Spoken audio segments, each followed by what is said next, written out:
خواتین و حضرات السلام علیکم. یہ ویڈیو میں کئی روز سے بنانا چاہ رہا ہوں. بناتا ہوں مٹاتا ہوں سمجھ نہیں آ رہی اس کو کیسے آگے لے کے چلوں، لیکن یہ ضروری ہے کیونکہ اس کو اس سٹیج سے آگے چلے بغیر شاید میں چل نہ پاؤں. یہ ویڈیو بنانا ضروری ہے. کہتے ہیں کہ ماں کے پاؤں تلے جنت ہوتی اور اللہ آپ کی جنت کو آپ کے سر پہ قائم رکھے. اللہ ہم سب کی جنتوں کو ان کے سروں پہ قائم رکھے. آپ جتنے مرضی بڑے ہو جائیں، جب آپ اپنی ماں کے پاس جا کے بیٹھتے ہیں تو آپ بچے ہو جاتے ہیں.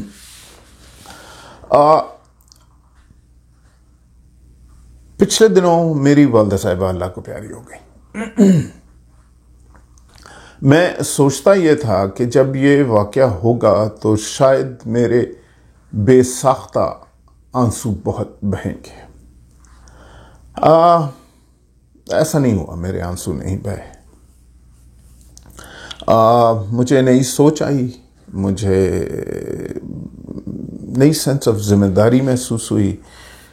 میرا خیال ہے کہ یہ ایک لائف چینجنگ ایونٹ ہے اور یہ آپ کو کیسے امپیکٹ کرتا ہے شاید ہمیں اس کو سمجھنے کی ضرورت ہے. اور I decided to dedicate a program to mothers.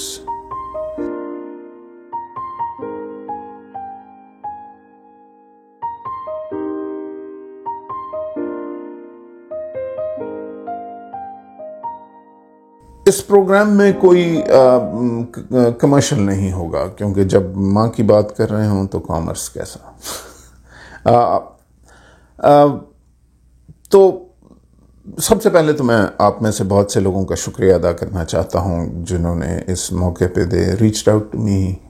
والدہ صاحبہ کی تدفین اور ہسپتال میں اور تھرو آؤٹ اس پروسیس میں دے ریچڈ آؤٹ آن فون، میرے گھر آتے رہے، والدہ صاحبہ کو ہاسپٹل میں دیکھتے رہے اور ساری ان تقریبات if that's the right word میں شریک ہوئے. اور میں آپ سب کا مشکور ہوں، آپ کا بہت شکریہ. تھوڑے سے آپ سے فائنل ڈیز شیئر کروں because I think they are relevant اور اینڈ دے ایکسپلین کہ جو سوچ ہمیں آئی، جو مجھے آئی. مائی مدر واز تقریباً اب 90 سال کی تھی. ماشاء اللہ بڑی ہیلدی تھی لاسٹ مومنٹ تک. نہ ان کو کوئی بلڈ پریشر تھا، نہ ان کو کوئی ہارٹ کا ایشو تھا، نہ ان کو ڈائبٹیز تھی. ہاں تھوڑی سی الزائمر تھا تو ٹائم لائن مکس کر جاتی تھی. باقی تو ہمیں تو ان کو یاد تھے اور میں چونکہ سب سے بڑا بیٹا ہوں تو مجھے وہ کبھی نہیں بھولی جب تک ان کے دماغ کا شاید وہ آخری سیل بھی چل رہا تھا تو I was part of her memory. تو شی واز پرفیکٹلی فائن. اپنی ساری نیڈس خود میٹ کرتی تھیں، خود موبائل تھیں جو چلتی پھرتی تھیں. کچھ چیزوں پہ وہ بڑی خوش تھیں. ان کی وہ کرسی تھی جس پہ وہ اوپر نیچے آ سکتی تھیں، سیڑھیاں چڑھ سکتی تھیں، تو she used to enjoy that. And بڑا چائلڈ لائک سا ان کا وہ ایٹیٹیوڈ اور بیہیویئر تھا.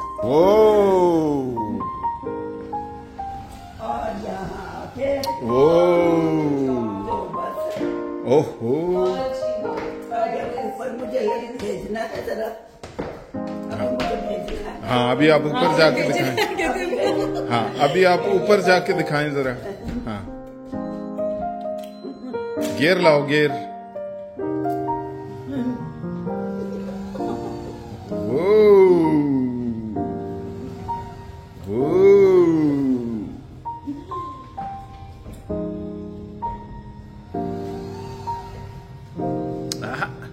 ہارن تو بجا کے دکھاؤ امی جی، ہارن کس طرح بجے گا؟ آپ لوگ بھی جیسے جانا ہو تو اسی پہ جانا ہو تو ایسے جاؤ. اوہ تو ہارن کس طرح بجے گا؟ ابھی اچھا تو سیٹ بیلٹ آپ نے نہیں پہنی، آپ کو ٹکٹ ملے گا. کوئی بات نہیں.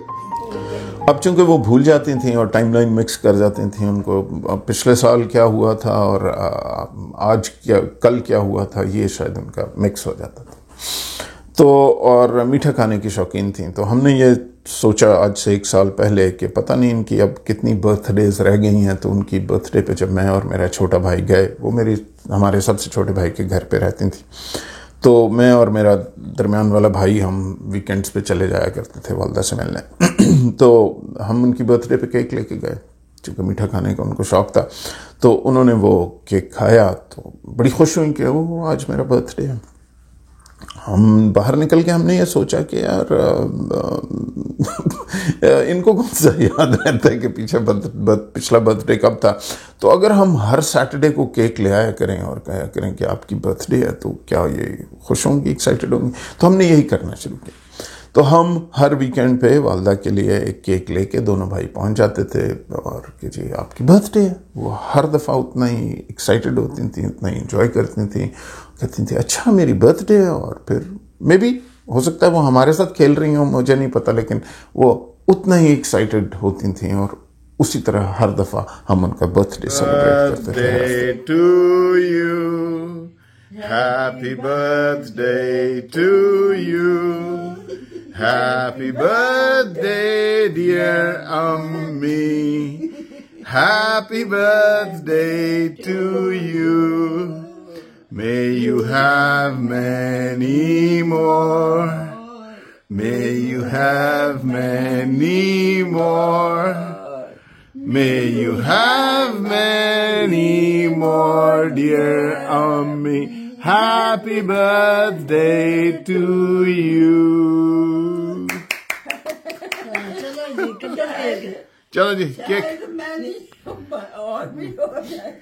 ہلو جی کیک کٹو جی کیک. سو اگر ان کی اصل عمر تو شاید کوئی اگر 90 سال تھی, تو لیکن ان کی برتھ ڈے کی عمر شاید 120 سال ہو چکی ہوئی تھی. اب فائنل ڈیز تک ان کی دعا یہی تھی کہ یا اللہ میں چلتے پھرتے جاؤں, اور میرا خیال ہے کہ ان کی یہ دعا پوری ہوئی.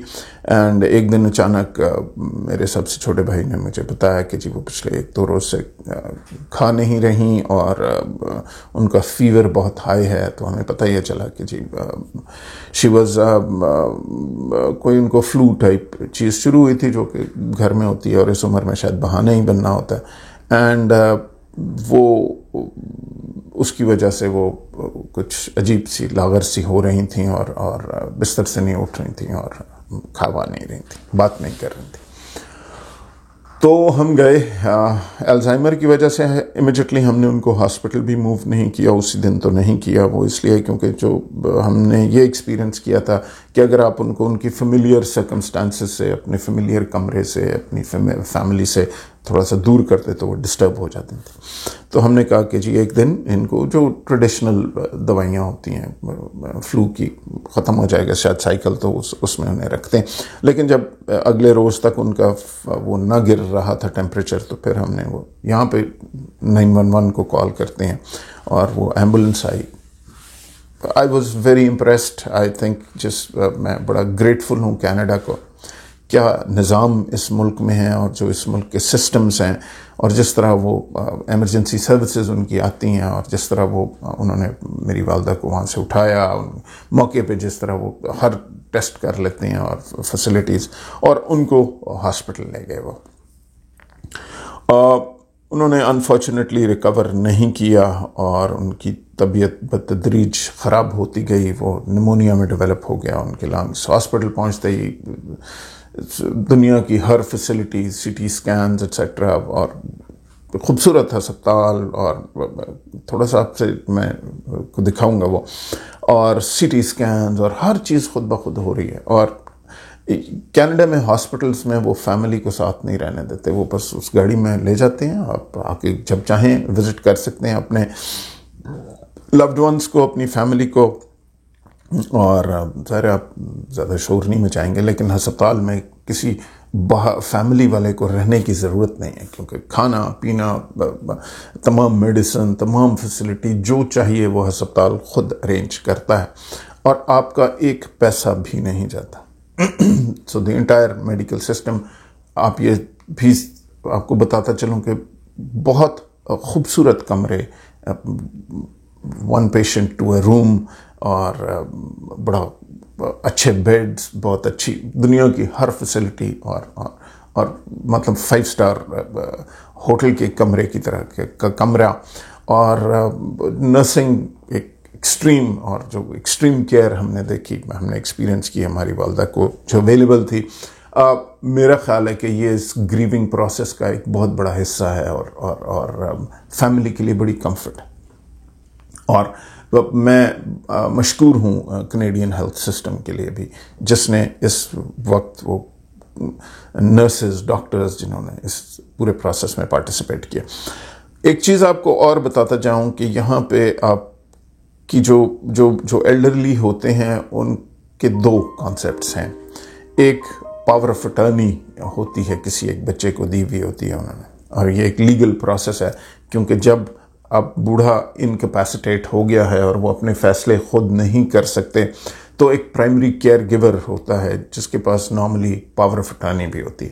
اب وہ تمام فیصلے جو وہ خود نہیں کر سکتے، وہ میڈیکل فیصلے، وہ ہر چیز ڈاکٹرز اس بچے سے جس کے پاس پاور آف اٹرنی ہوگی اس سے بات کرتے ہیں. اور زندگی موت کے فیصلے جو شاید انہوں نے اپنے لیے ان لوگوں نے لینے تھے، وہ اب جس کو انہوں نے پاور آف اٹرنی دی ہوتی ہے ڈاکٹر ان سے بات کرتے. اور دوسرا کانسیپٹ ہے DNR کا. DNR کا مطلب ہے ڈو ناٹ ریسسیٹیٹ. تو اس کا مطلب یہ ہے کہ جی اگر ظاہر آپ مشینوں پہ تو آپ کسی کو کتنے عرصے بھی زندہ رکھ سکتے ہیں، آپ نے لگا دیں آرٹیفیشلی تو وہ سانس بھی لیتے رہیں گے مشینیں، اور دل بھی دھڑکتا رہے گا، اور جب تک آپ چاہیں گے. لیکن ایک کتنی اگریسولی کسی پیشنٹ کو زندہ رکھا جائے، DNR کا یہ مقصد ہے. میری والدہ نے اور میرے پیرنٹس نے ایک DNR دیا ہوا تھا. DNR کا مطلب یہ تھا کہ اب اگر ان کے جانے کا وقت آ چکا ہے تو ان کو زبردستی مشینوں سے زندہ نہ رکھا جائے، کیونکہ اگر کوالٹی آف لائف نہیں ہے تو پھر صرف مشین پہ ایسے ہی پڑے رہنے کا ایک بستر پہ فائدہ کیا. تو والدہ صاحبہ کا DNR تھا. میں نے کہا نا کہ وہ چاہتی تھیں کہ میں چلتے پھرتے جاؤں، ہم ان کی سفرنگ کو پرولونگ نہیں کرنا چاہتے تھے. تو وہ DNR بھی تھا. میری بہن جو تھی اس کے پاس پاور آف اٹرنی تھی، کو دی ہوئی تھی، اور وہ سارے ڈیسیشن میکنگ ڈاکٹرز اس سے ڈسکشن کرتے ہوتے تھے. اس دوران کوئی 5 دن پہلے ڈاکٹرز نے ہمیں ہاسپٹل میں بتایا کہ جی ان کا کوئی ایک کلاٹ نے ٹریول کیا ہے اور ان کے برین میں وہ گیا ہے، اور ان کا برین میں ہیمریجنگ شروع ہو گئی تھی. So she had a stroke.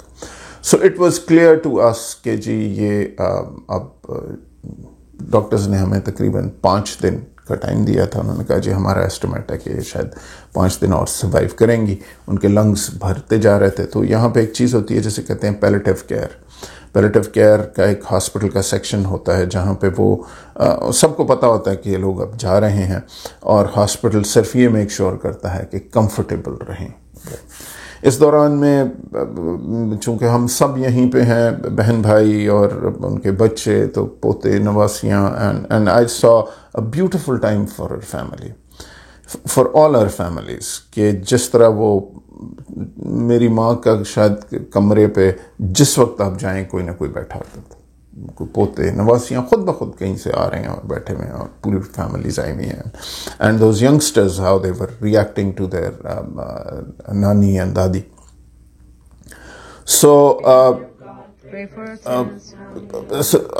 I think کہ جی بڑی اچھی زندگی، فلفلنگ زندگی، اور ایک اپنے surrounded by family she passed on. So I think اس سینس میں دیر از نو ریگریٹ. جہاں سے میں نے آپ سے گزارش کی کہ جی خیال آنا شروع ہوا کہ میری سوچ میں بہت ساری تبدیلیاں آئی. تو وہ ایک دن جب والدہ صاحبہ کے چند دن رہ گئے ہوئے تھے، ڈاکٹرز نے کہہ دیا تھا، تو ایک ڈسکشن پتہ نہیں کیسے شروع ہوئی بہن بھائیوں میں کہ جی ان کے اب اکاؤنٹس کلوز کرنے ہوں گے اس کے بعد، اور ظاہر ہے جتنے اکاؤنٹس میں جو کچھ پیسے ویسے ہوں گے یا جو بھی پراپرٹی ہوتی ہے تھوڑی بہت تو وہ ڈیوائڈ ہوگی اور یہ ہوگا وہ ہوگا. یہ جو کانسیپٹ ہے اس پہ شاید بات کرنا بڑا ضروری ہے، کیونکہ مجھے یہ کانسیپٹ بڑا انٹرسٹنگ لگا اور میں نے فار دا فرسٹ ٹائم اس پہ سوچا. یہ جو وراثت ہوتی ہے یا میراث ہوتی ہے جو والدین آگے اپنے بچوں کو دیتے ہیں، یہ کیا ہے؟ یہ کیا کوئی ڈالرز ہیں، کوئی پاؤنڈز ہیں، کوئی یوروز ہیں، اور یہ یا وہ ویلیو سسٹم ہے. کرنسی اور ویلیو میں شاید ہمیں ویلیوز میں ہمیں فرق کرنا بہت ضروری ہے. ویلیو کا کرنسی سے اور سونے سے اور ڈالر سے کوئی تعلق نہیں ہے. ویلیوز تو وہ ایک بہت بڑا کانسیپٹ ہے جس چیز کی اصل میں ویلیو ہے. تو والدین اپنے بچوں کو کیا یہ پیسہ ٹکا چھوڑ کے جاتے ہیں یا وہ ویلیو سسٹم چھوڑ کے جاتے ہیں؟ اور اگر ہم نے وہ ویلیو سسٹم آگے لے کر نہیں چل رہے تو پھر ان پیسے ٹکوں کا فائدہ کوئی نہیں. اور اگر ہم وہ ویلیو سسٹم آگے لے کے چل رہے ہیں جو اس پورے خاندان کو یہاں تک لے کے آتا ہے، تو پھر آپ کو ویسے بھی ان پیسے ٹکوں کی کوئی ضرورت نہیں ہے، وہ آپ پھر سے بنا لیں گے. مجھے اسینشلی اس ایونٹ سے جب بات چلی تو مجھے یہ خیال آیا کہ یار اصل میں آپ کے والدین کی میراث وہ ویلیو سسٹم ہے جو وہ آپ کو دے کے جاتے ہیں.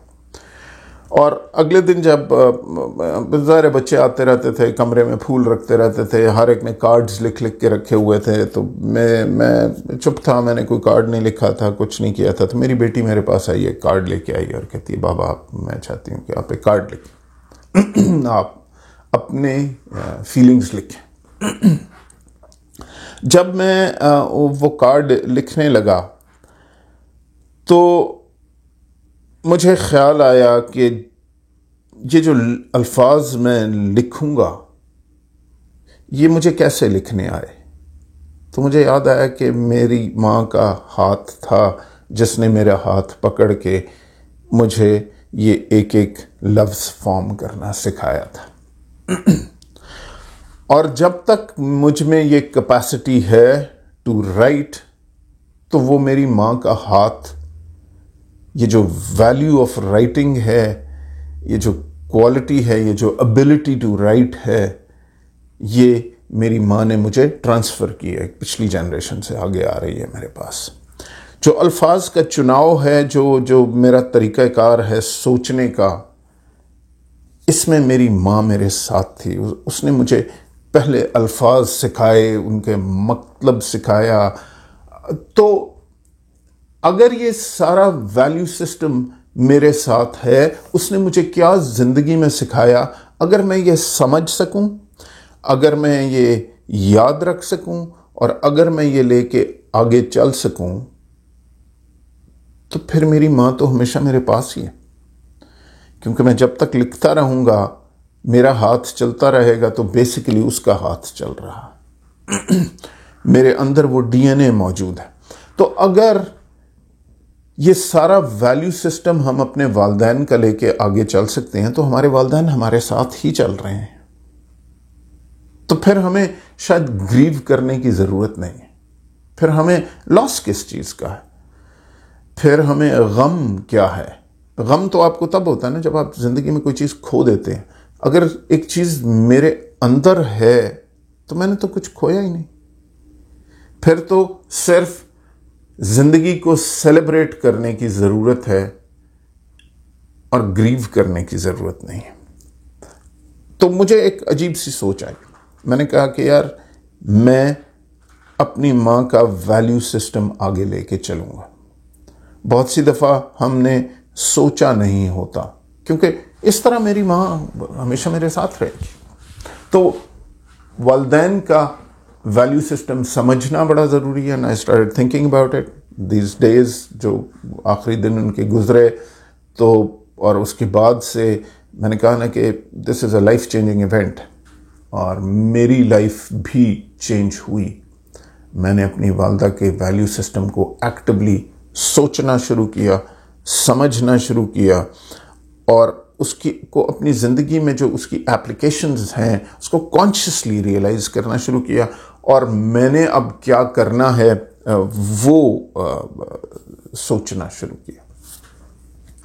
آپ سے ایک چائنیز واقعہ شیئر کرتا ہوں. کہتے ہیں کہ ایک ایگل تھا، شاہین باز جو بھی ہم کہہ لیں، ایگل، وہ اڑ رہا تھا، اور ایگلز پہاڑوں پہ اپنے گھونسلے بناتے ہیں. تو وہ ایگل جب اڑ رہا تھا تو اس نے ایک دھماکہ سنا، اس طرف سے آ رہا تھا جہاں پہ اس کا گھونسلہ تھا. اس نے جو دیکھا تو ایک آتش فشاں پھٹا تھا، اور اس ان دونوں جگہوں کے درمیان جہاں پہ یہ اڑ رہا تھا اور جہاں پہ اس کا گھونسلہ تھا، اس کے بیچ میں بہت گرم لاوا اور اوپر تک آسمان تک جا رہا تھا.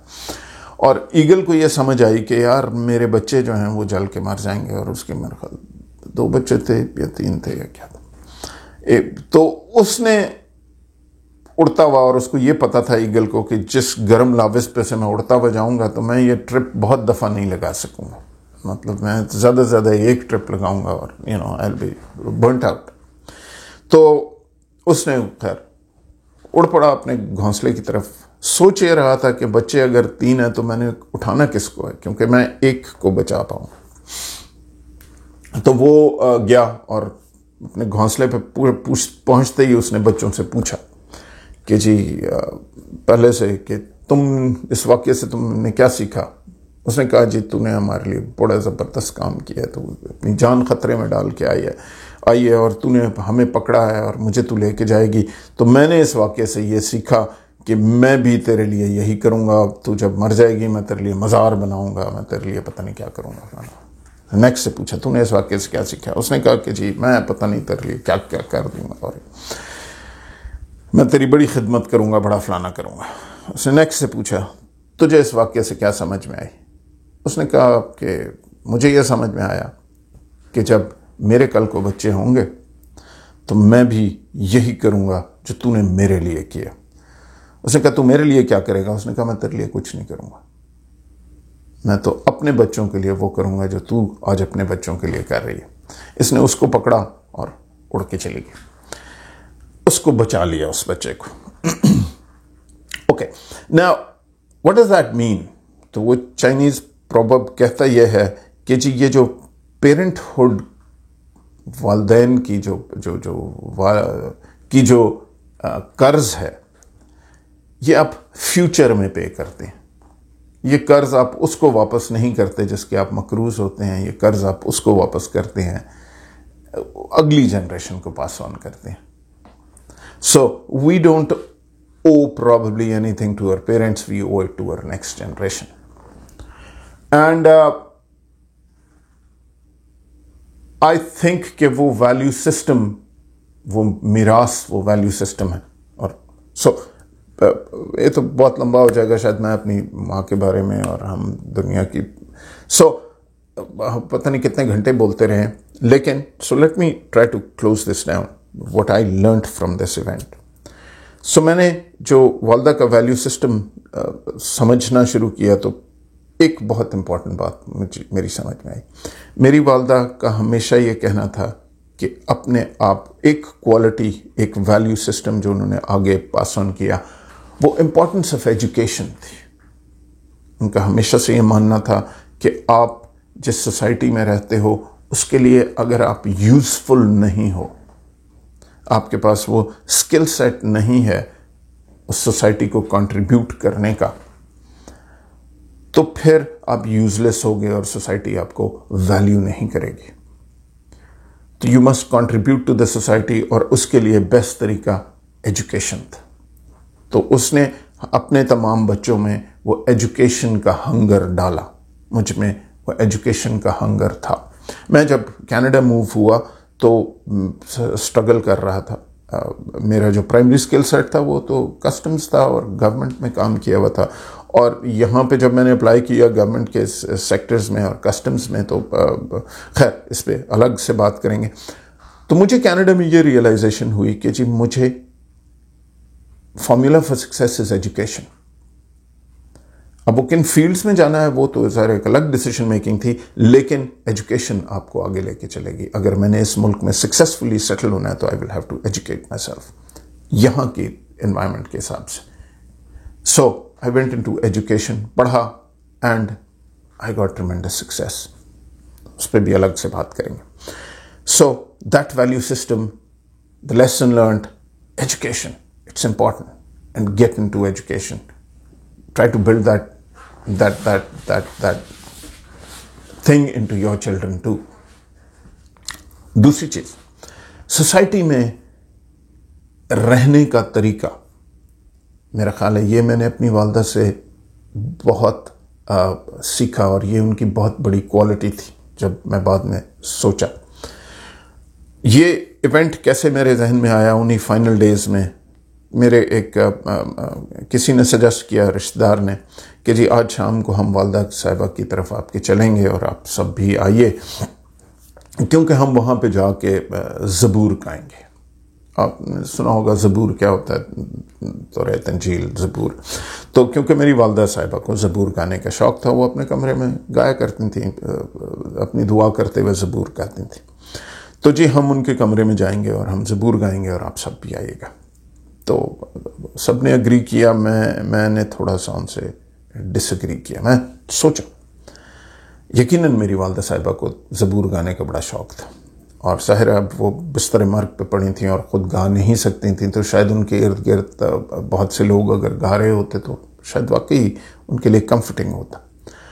لیکن میں نے یہ سوچا کہ اگر میری والدہ سے میں یہ سوال پوچھتا کہ جی ایک ہسپتال میں ایک پیشنٹ ہے، ٹھیک ہے اپنے پرائیویٹ کمرے میں، سب کمرے پرائیویٹ ہیں، لیکن اس کے ارد گرد ایک 15-20 لوگ جمع ہو کے گا رہے ہوں، تو کیا آپ اس میں حصہ لیں گی؟ تو میری والدہ یہ اس بات پہ تیار نہ ہوتی. جو میری ان کے بارے میں انڈرسٹینڈنگ ہے، جو ان کے ویلیو سسٹم کے بارے میں انڈرسٹینڈنگ ہے، کیونکہ وہ اپنے مقصد یا اپنی بلیف سسٹم کو دوسرے کی انکنوینئنس کے لیے کبھی استعمال کرنے کو تیار نہ ہوتی. ان کا بلیف سسٹم یہ تھا کہ اپنے رب سے پیار کرنے کے لیے ان کو کسی دوسرے کے رب سے نفرت کرنے کی ضرورت نہیں ہے. وہ معاشرے کو رسپیکٹ کرتی تھی، وہ معاشرے کی ویلیو کو رسپیکٹ کرتی تھی. وہ جہاں اپنے دین کی عزت کرتی تھیں، اپنے مذہب کی، اپنی سوچ کی عزت کرتی تھیں، اپنے رب کی عزت کرتی تھیں، وہ دوسرے کے دین کی، دوسرے کے مذہب کی، دوسرے کے رب کی بھی عزت کرتی تھیں. سو ان کا جینوئنلی سوسائٹی میں ٹالرنٹ رہنے کا ایک بہت بڑا کانسیپٹ تھا. تو میں نے ان صاحب سے کہا کہ جی آئی ایم سوری، میں اس بات میں پارٹیسپیٹ نہیں کروں گا، کیونکہ باقی دنیا تنگ ہو رہی ہو، ہمیں ہسپتال والے بھلے کچھ نہ کہیں، لیکن ساتھ والا پیشنٹ ہمارے شور شرابے سے تنگ ہوتا. میری ماں یہ نہیں چاہتی تھی، اور اگر میں اپنی ماں کا ویلیو سسٹم آگے لے کے نہیں چل رہا تو I am being dishonest to my mother. تو یہ ویلیو سسٹم میں نے آگے لے کے چلنا. ہم پاکستانیوں میں پتہ نہیں یہ پرابلم ہے، ہم اپنے رب سے محبت کرنے کے لیے دوسرے سے نفرت کرنا بڑا ضروری ہے. ہم اپنی بلیفز کو دوسرے پہ امپوز کرنا بڑا ضروری ہے. دوسروں کو انکنوینئنٹ کرنا بڑا ضروری ہے. آپ نے اکثر ویڈیوز دیکھے ہوں گے، جہاز کے آئل میں کھڑے ایک صاحب نماز پڑھ رہے ہیں اور باقی دنیا کھڑی دیکھ رہی ہے کہ یار پلیز یار ہمیں تو گزرنے دے. تو اب ہم ہاسپٹل میں جا کے گانا شروع کر دیں تو بھائی کیا آپ کو پرابلم ہے؟ بہت مجھے کرٹیسائز بھی کیا گیا، باقی بھی کچھ فیملی کے ممبرز کی طرف سے، لیکن I said no, this is not the value of my mother. میری ماں ایسا نہیں کرے گی اور میں آپ کے ساتھ ایسا نہیں کروں. سو آپ سے شیئر کرتا ہوں کہ جب ہم شارگ میں رہتے تھے، شارگ ہرنائی کے قریب کوئٹہ سے کوئی 90 میل دور ایک جگہ ہے جہاں میرے والد صاحب جاب کیا کرتے تھے PIDC میں. تو میں نے اپنی والدہ کو خود دیکھا چھوٹے ہوتے ہوئے. مائی ارلیسٹ میموریز ور کہ شارگ میں میری والدہ صاحبہ شٹل کاک برقع پہنتی تھی. میری والدہ صاحبہ اس چھوٹی سی جگہ میں بیکاز ہر ایک سے، ہر فیملی سے ان کی بہت دوستیاں تھیں. She was the only educated lady there, تو وہ سب کے بچوں کو پڑھاتی تھیں، اور سب عورتیں آ کے میری ماں سے گائیڈنس لیا کرتی تھیں. میری ماں قرآن خوانیوں میں پارٹیسپیٹ کیا کرتی تھی. میری ماں مجھے کوئٹہ میں یاد ہے کہ بھائی لوگ ہوتے تھے جو ایران سے آتے تھے، ان کا ایک مذہب ہے. ہمارے بہت سے دوست تھے، اور میری ماں ان کے ساتھ جو ان کی تہوار تھے، نوروز تھا یا وہ سارے سیلیبریٹ کرتی ہوتی تھی. مجھے یاد ہے کہ میں پارسیوں کے جنازوں پہ گیا ہوں، کیونکہ کوئٹہ میں ایک پارسی کمیونٹی تھی اور میری والدہ صاحبہ کی ان سے بڑی اچھی دوستی تھی.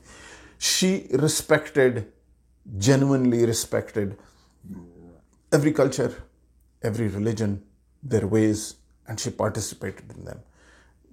ہولی ہو، عید ہو، نوروز ہو، غم ہو، خوشی ہو، وہ ہیومنس کو ایز ہیومنس دیکھتی تھی. یہ جانوروں تک ان کی ہیومینٹی ایکسٹینڈ ہوتی تھی. مطلب ہم گھر میں کتا رکھنے کا ہمیں بڑا شوق تھا، لیکن وہ رکھ تو ہم لیتے تھے، کیئر ہماری ماں کرتی ہوتی تھی. And I learned that caring from her کہ کمیونٹی میں رہو، کمیونٹی کے ساتھ بنا کے رہو. اور اس لیے نہیں کہ آپ کا کوئی مقصد ہے، بیکاز جینوئنلی آپ انسانیت کی رسپیکٹ کرو اور معاشرے کو بہتر بناؤ، لوگوں کی مدد کرو.